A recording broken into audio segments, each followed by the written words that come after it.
이제 김프로님의 미스터 마켓으로 넘어가겠습니다. 네, 미스터 마켓 한번 가보죠. 네, 헤드라인 주세요. 네, 미 상무 장관이 중국이 예측 불가다, 미 기업들 투자 못할 듯 이런 얘기를 어제 했습니다. 미 상무 장관이 중국을 방문한다라는 뉴스는 그저께부터 이제 나왔습니다만은 사실 공식 일정은 거의 끝난 것 같아요. 어제 베이징 인민대회당에서 지날 러몬도 장관이죠. 허리퐁 중국 부총리와의 회담을 하고 나서 아까 헤드라인으로 보여드린 저 얘기를 어디서 한 거냐면 북경에서 상하이로 가는 기차 안에서 기자들에게 저렇게 얘기를 한 거예요. 그러니까 회담은 잘 했는데 회담하고 나와서 이제 북경에서 일정 끝나면 상해 가서는 이제 뭐 이 산업 쪽에 뭐 이렇게 뭐 시찰 같은 거 하고 이제 미국 가는 거거든요. 이제 공식 일정 거의 끝났다고 보시면 되는데 저 얘기를 이제 거의 기분 나쁜 얘기죠. 뭐 야 중국 보니까 회담에서 보니까 이게 예측 불가의 나라야. 미국 기업들 서방 기업들 투자할 때가 아닌 것 같아. 이 얘기를 한 거거든. 아, 이게 뒷담화 대놓고 하기 있습니까? 뒷담화 굉장히 강하게 한 뒷담화를 거죠. 네, 그래서 블룸버그 통신이 이렇게 얘기를 하면서 지금까지 나온 미국 장관의 중국 탐방기 중에 가장 시니컬하고 안 좋은 얘기였던 것 같다. 이렇게 코멘트도 달렸어요. 그렇죠? 너무 위험하다 이런 건데 이유가 이런 겁니다. 아무 설명이 없는 엄청난 벌금. 그다음에 불분명하고 미국 사회에 충격을 준 방첩법 개정. 와, 이거 예민한데. 간첩으로 본다는 얘기잖아요. 기업에 대한 압수수색은 우리가 대응해야 하는 완전히 새로운 수준의 도전이다. 이렇게 두 분이 만약에 기업을 하시면 갑자기 벌금 한 200억 나와. 그다음에 너 간첩 혐의 있어? 혹은 압수색이 확 나와버려. 그러면 기업하고 싶은 생각이 싹 사라질 거예요. 그렇죠. 그 얘기를 구체적으로 기자들 앞에서 얘기를 했고 이 모든 것은 불확실성과 예측 불가능성을 만든다. 그래서 기업들이 다른 기회나 다른 국가 갈 수 있는 다른 곳을 찾고 있는 것이다.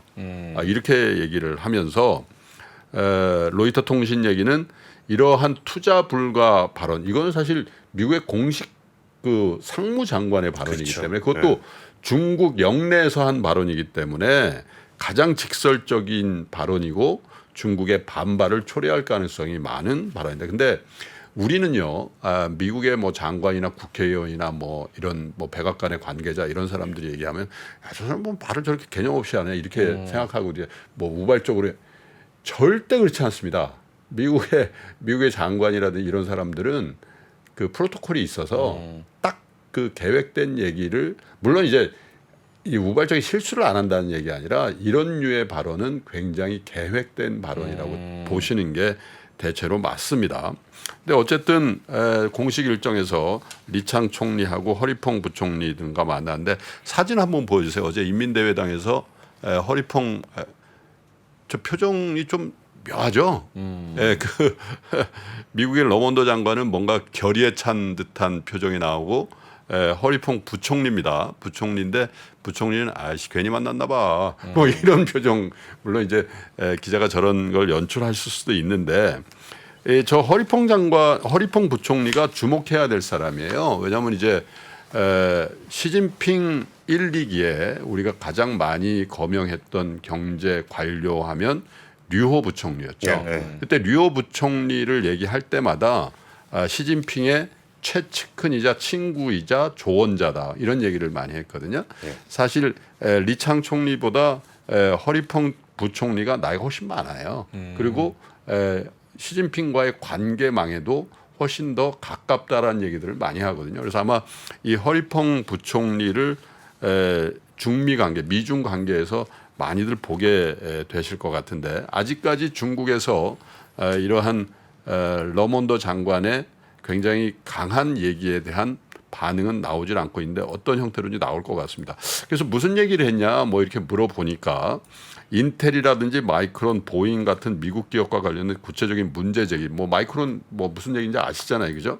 이런 얘기를 문제 제기를 했는데 아직은 답변을 못 받았는데 중국이 제 말을 들은 것 같지만 행동에 나서는지는 봐야 될 것 같다. 행동에 안 나설 것 같다는 얘기를 한 거예요.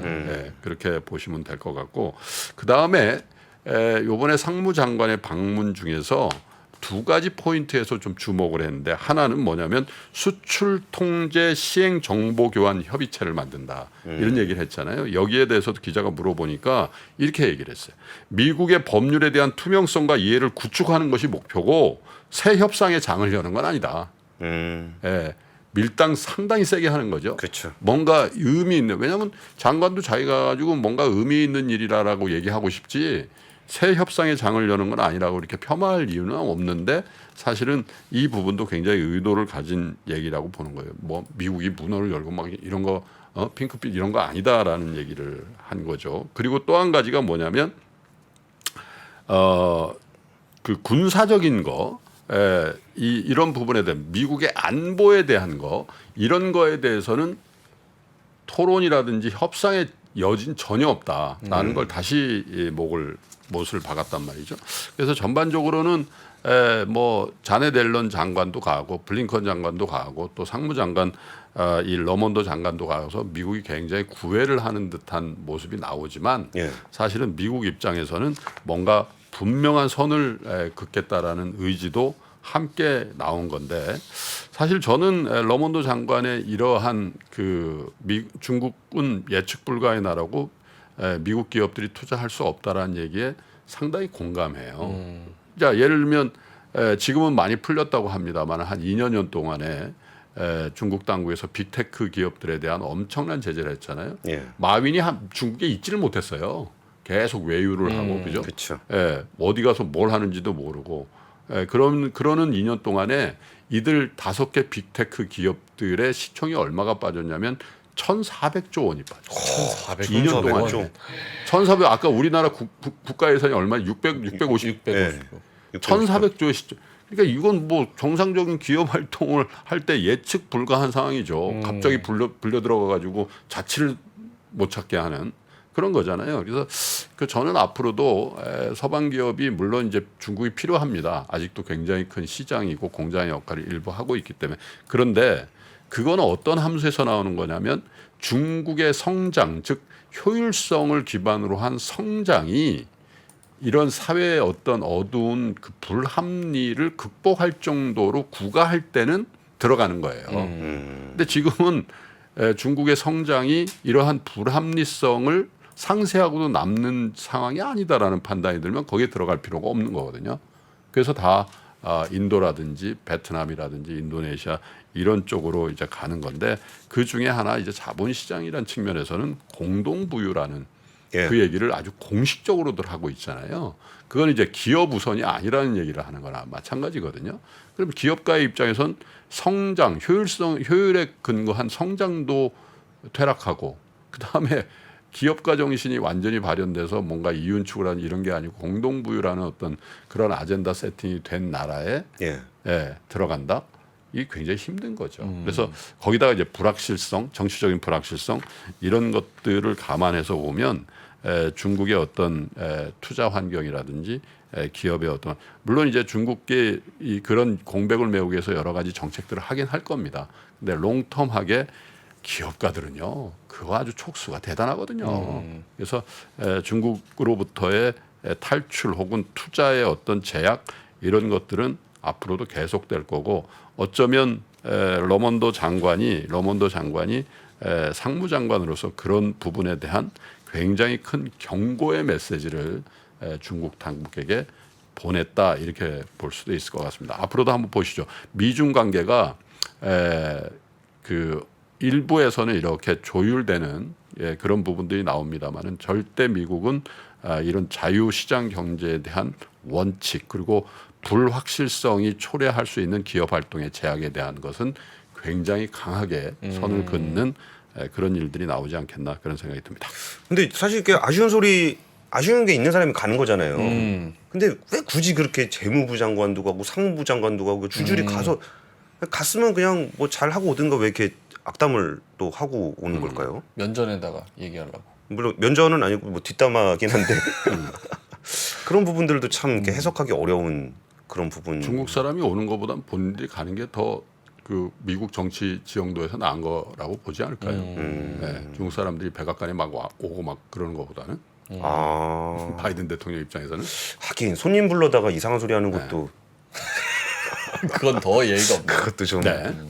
근데 뭐 어쨌든 김프로님은 당분간 중국 가실 계획은 없으신가 봐요. 왜요? 요새 점점 수위가 높아지는 것 같아서 중국에 대해서. 아니, 내가 중국에 진출한 1호 경제 콘텐츠예요. 오. 옛날 모 방송 중국망이라고 거기 아, 제 칼럼이겠어. 아. 알겠습니다. 네. 자, 그러면 뉴스 3 그리고 김프로의 미스터 마켓 한번 들어봤고요. 그럼 광고 듣고 마켓 인사이드 시작해 보도록 하겠습니다. 장 시작 전부터 종료까지 쏟아지는 수많은 뉴스와 정보들. 이 중에서 어떤 것이 투자에 정말 도움이 되는 정보일까요? 3프로의 증시 셔터맨 박근영 마스터가 직접 정보를 선별하고 투자의 힌트를 드립니다. 시간도 아끼고 투자 아이디어도 얻는 시간, 박근영 부장의 마켓 힌트와 함께 하세요. 자세한 사항은 3프로 TV 앱과 홈페이지를 확인하세요.